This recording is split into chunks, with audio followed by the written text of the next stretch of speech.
Bismillahirrahmanirrahim. Melanjutkan video yang pertama, dilanjutkan video yang kedua ini. Para santri dan murid juga para pemirsa, video ini volume yang kedua dengan judul Dewa Semar dan Sistemnya volume kedua. Melanjutkan video yang pertama tentang Dewa Semar dan sistemnya. Dewa Semar dengan 10 bagiannya.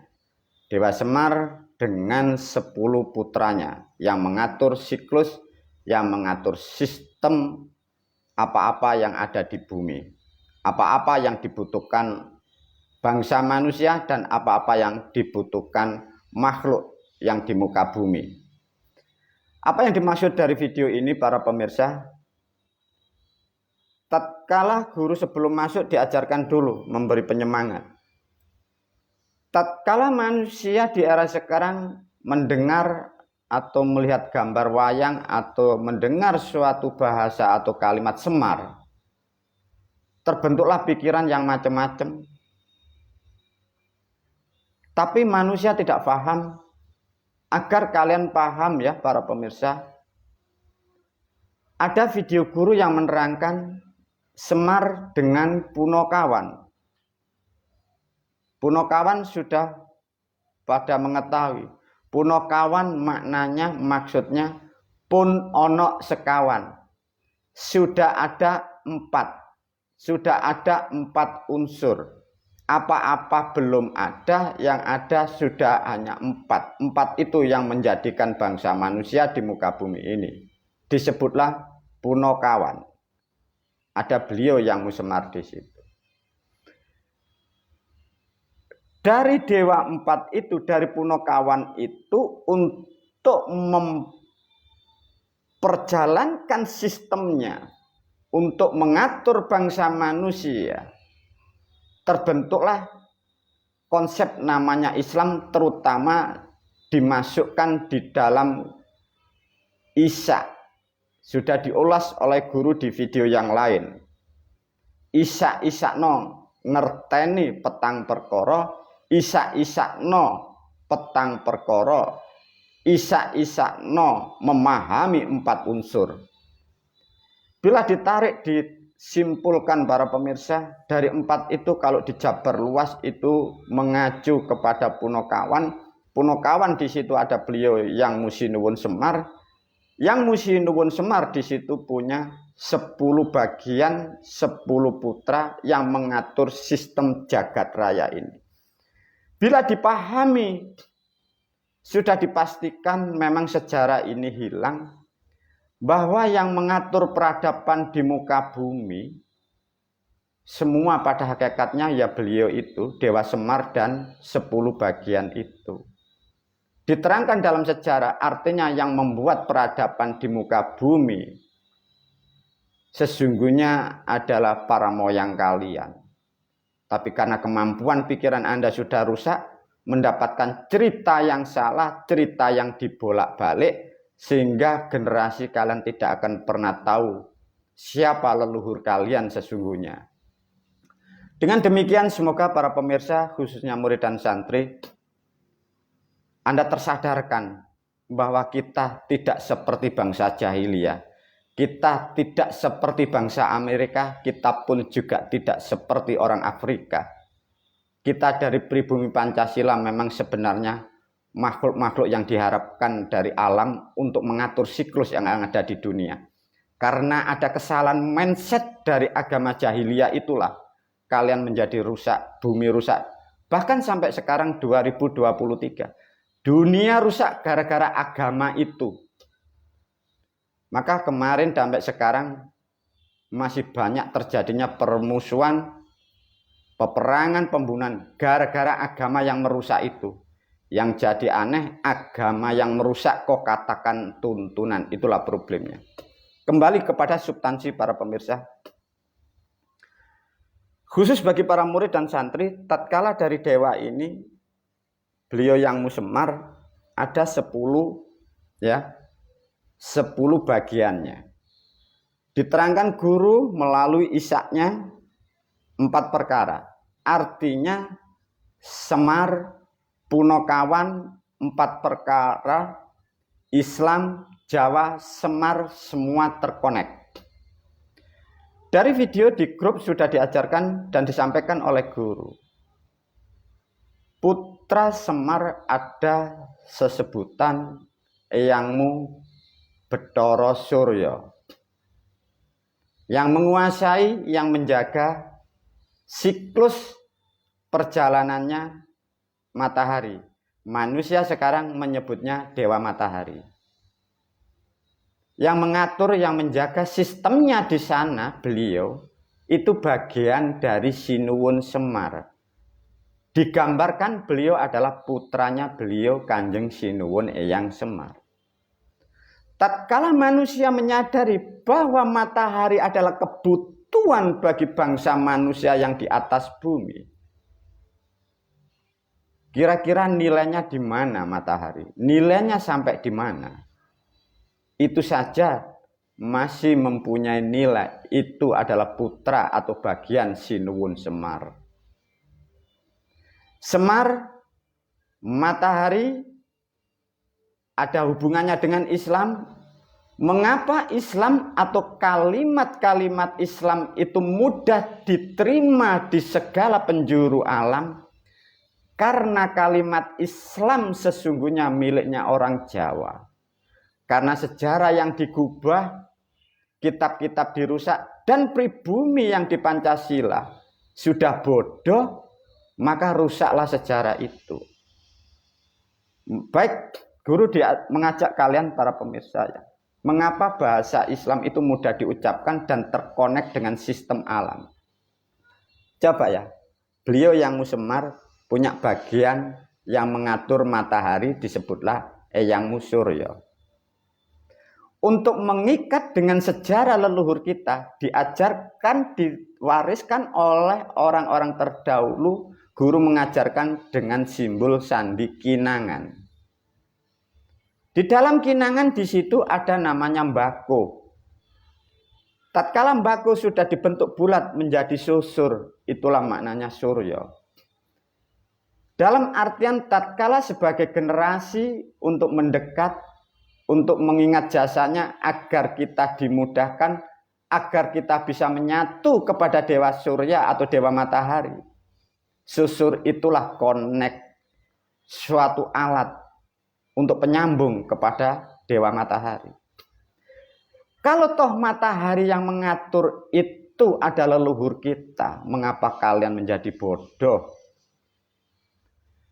Untuk mengatur hubungan bangsa manusia yang di Jawa, diajarkan dengan Islamnya, diberilah bahasa yang tepat agar tersambung dengan para moyangnya, sehingga mengatur kehidupan di muka bumi menjadi bagus, dunia menjadi bagus, bangsa negaranya jadi makmur, rakyatnya damai dan tentram. Ini rusak. Satu contoh guru menyinggung. Para murid dan santri masih ingat tidak? Apa yang diajarkan guru dengan bacaan atau doa jamas pagi? Doa jamas pagi itu ada di dalam kitab Quran. Itu bukan suara langit. Itu bukan bahasa Arab. Itu bukan miliknya Nabi Muhammad. Itu miliknya leluhur kita. Apa yang dimaksud guru itu? Wasamsi wadduhaha wal qamari idza talaha. Itu suatu bahasa dari leluhur kita. Bahasa itu alat penyambung dengan Dewa Matahari, alat penyambung dengan Dewa Bulan. Di situ ada alatnya mbako susur itu. Itu satu contoh seperti itu. Dari video di grup sudah dibagi oleh guru, satu contoh Dewa Matahari terutama mempunyai sifat atau mempunyai tata guna, atau Dewa Matahari mempunyai wenang kepada makhluk di muka bumi, khususnya pribumi Pancasila, lebih khususnya Anda generasinya. Dewa Matahari terutama identik dengan kekuatan dan kesehatan. Artinya dengan alat kinangan, dengan baku susur, sangatlah mudah kita untuk mendapatkan kesehatan dari cara yang sangat simpel itu. Begitulah manfaat satu konsep kalian paham. Demikian pada pertama jam mas pagi diajarkan oleh guru, ditulislah wasamsi wadduha wal qamari idza talaha. Di situ terkonek dengan dewa bulan, dewa matahari. Ada lagi dari bagian Sinuwun Semar, ada di situ dewa yang disebut Yamapati. Leluhur kita atau catatan sejarah menyebutnya Yomodipati. Apa itu para pemirsa? Yomodipati adalah sistem yang mengatur khusus hanya kematian. Ada sistem lagi nanti yang mengatur kelahiran. Tatkala sudah mengatur tentang kematian, maka disitulah ada yang disebut surga dan neraka. Maka sejak bilion tahun, neraka memang sudah ada, surga sudah ada. Namun digubah oleh orang-orang terdahulu. Sehingga seakan-akan yang mengatur kehidupan dan kematian adalah Tuhan dari Arab. Sehingga kalian terlupakan dan kalian tidak akan pernah mengetahui siapa yang mengatur kehidupanmu, siapa yang memberi batasan kehidupanmu di dunia. Bahkan kalian pun tidak mengerti siapa yang akan memasukkan Anda ke surga dan siapapun yang akan menyiksa di neraka. Dengan demikian para murid dan santri diulaslah oleh guru tentang Yomodipati atau Yamadipati. Di situ adalah satu figur sosok yang menguasai khusus bangsa manusia tentang kematian. Diilustrasikan oleh guru agar para pemirsa lebih mudah begini. Ada satu sistem atau kerajaan, rajanya namanya Yomodipati atau Yamadipati. Ini yang mengatur sistem kematian. Sosok figurnya ada. Tim pembantunya atau menjadi utusannya bukan bangsa dewa. Itulah jadi bangsa para malaikat itu. Artinya bila disimpulkan para malaikat adalah sifatnya para dewa. Bukan Tuhan yang kau gambarkan, yang kau beri kata sebutan Allah itu bukan. Manusia salah pemahaman karena Anda mendapatkan pemahaman yang salah dari kitab yang tidak jelas. Apa manfaatnya guru kalau sudah mengerti begini? Maka lihatlah, pelajarilah. Mungkin Anda sudah sering mendengar. Mengapa leluhur-leluhur kita tentang kematian? Kadang beliau-beliau leluhur kita bisa memilih hari, bisa berpesan daftar ingin meninggal dunia berapa tahun di dunia. Dia ingin pulang pada bulan apa, pada hari apa, dan pasaran berapa, bahkan jam berapa. Leluhur kita banyak yang mampu dan bisa. Mengapa kok bisa seperti itu? Karena terkonek dari beliau yang Yomodipati itu. Dengan demikian sedikit guru menyampaikan kepada murid dan santri, lebih khusus santri-santri sepuh. Semoga bulan-bulan ke depan guru lebih siap akan mendidik kalian. Kalian akan dididik oleh guru.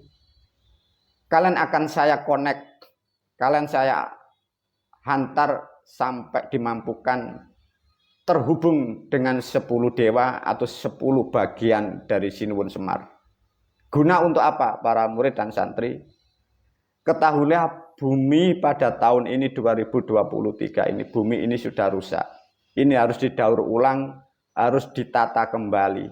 Untuk mendapatkan jawaban atau solusi, mau dan tidak mau, guru sudah menyampaikan. Informasi untuk pembenahan, karena yang mengatur adalah beliau-beliau. Kita harus mampu dan harus menemui beliau-beliau. Satu contoh di tahun 2023 bulan ke-10 ini. Keadaan di dunia terutama di Indonesia dan di Jawa. Suhunya sangat panas. Secara manusia kita mengetahui semua dipengaruhi dari sistem terutama dengan matahari. Di situ ada nanti para moyang kita, leluhur kita. Bagaimana kita mendapatkan jawaban agar sinar matahari tidak begitu mempengaruhi dari nilai-nilai yang ada di bumi. Karena kerusakan sudah 1400 tahun dirusak oleh kitab itu sehingga sistem ini rusak. Itulah para murid dan santri. Semoga bulan-bulan ke depan guru lebih siap. Bagi kalian yang sudah dimampukan, kalian akan diajari guru menemui para moyang. Ada yang di alam sana, di dewa matahari ada, di dewa bulan ada. Nanti apa yang dibutuhkan di bumi, para murid dan santri yang memang sudah siap dan mampu, kalian akan saya kembangkan, kalian saya didik seperti orang-orang terdahulu, seperti leluhur kita. Agar kita mampu mewarnai dan kita bisa sedikit membuat kehidupan terutama di negara kita dan terutama bumi ini semoga lebih baik dan lebih baik arah ke depannya. Itulah para murid dan santri. Namun juga seperti yang disampaikan dari video yang lain, tidak semua murid dan tidak semua santri dan tidak semua bangsa manusia dibisahkan di sana para murid dan santri. Memang semua itu ada hak dan wenangnya, semua ada makom dan derajatnya. Tapi guru melalui video ini sudah menyampaikan, bagi kalian generasi yang sudah mampu dan sudah layak untuk dihantar kepada para moyang, semoga bulan-bulan ke depan guru sudah mempersiapkan langkah-langkahnya demi keberkahan di bumi Pancasila dan kita akan mewarnai dunia ke depan lebih baik. Karena solusinya ada di sana semua. Apa yang kita harapkan kalau dengan demikian? Maka guru berpesan melalui video ini. Pandai-pandailah mempelajari apa-apa yang aku ajarkan. Mengapa guru? Karena tidak semua bangsa manusia mendapatkan pendidikan seperti ini. Mungkin bagi para pemirsa yang tidak akan pernah tahu apa sepak terjang guru mungkin bertanya, itu mokal. Itu hal yang wajar bagi bangsa manusia yang tidak mempunyai kemampuan. Tapi sedikit guru mengulas, guru pun juga menyampaikan kepada santri yang baru. Sejak 2023, guru sudah mampu menghantarkan muridnya memang tidak banyak. Kemungkinan ada 10-15 murid dan santri yang mampu sampai di alam sana. Dengan demikian semoga para santri dan murid dipahami. Lantas dikembangkan sedikit tentang 10 dari apa yang disampaikan di video guru tentang bagian dari Dewa Semar. Satu contoh yang paling identik adalah Dewa Matahari. Dewa Matahari sebutannya adalah Dewa Surya. Dewa Surya sekarang di alam dunia sedikit guru memberi bocoran. Sejak tahun 2000 beliau sudah turun di dunia, beliau sudah memakai gelar nama. Itulah di dalam kitab yang ditulis oleh guru. Beliau menyebutkan dirinya memakai nama sebutan Pangeran Kuning itu. Maka tatkala dengan demikian semoga para murid dan santri tatkala ada satu lembaran atau ilmu dengan tanda tangan di situ Pangeran Kuning Ageng Suryo, itulah dia adalah generasi dari matahari itu. Maka mengapa tatkala kelak suatu saat barangkali tubuh guru ini ditinggal di dunia, guru pun juga berharap agar kepala guru diletakkan di timur arah ke arah matahari. Dan semoga pun guru berharap sebagai generasi yang mau mengikuti arah perjalanan guru pun, guru akan merubah cara kematian manusia bentuk tubuhnya. Kepala akan ditaruh di sebelah timur dan kaki di sebelah barat. Karena mengikuti jejak-jejak guru. Dan melalui video ini guru pun menyampaikan kepada keluarga guru juga dan kepada generasi. Suatu saat tatkala aku gurumu pulang kepada alam, kepada para moyang. Aku tidak akan pernah kemana-mana. Tapi tetap saya selaku gurumu yang paling sering, aku akan kembali kepada matahari di sana. Itulah para murid dan santri sedikit guru memberi bocoran apa yang akan terjadi ke depan sampai ribuan tahun yang akan datang. Semoga dengan video ini pandai-pandailah mempelajari, kuatkan perilakumu. Sesungguhnya manusia yang terpilih untuk mengatur siklus di dunia memang tidak semua manusia. Tapi manusia yang ingin mendapatkan keberkahan, menjadikan manusia yang kuat, satu, jangan terlalu pamrih tentang harta. Manusia boleh melakukan apapun, tapi jangan terlalu pelit dengan harta. Sesungguhnya harta itu menyiksa bila kalian tidak mampu mengelolanya. Wabillahi taufiq wal hidayah wa ridha wal inayah. Wassalamualaikum warahmatullahi wabarakatuh.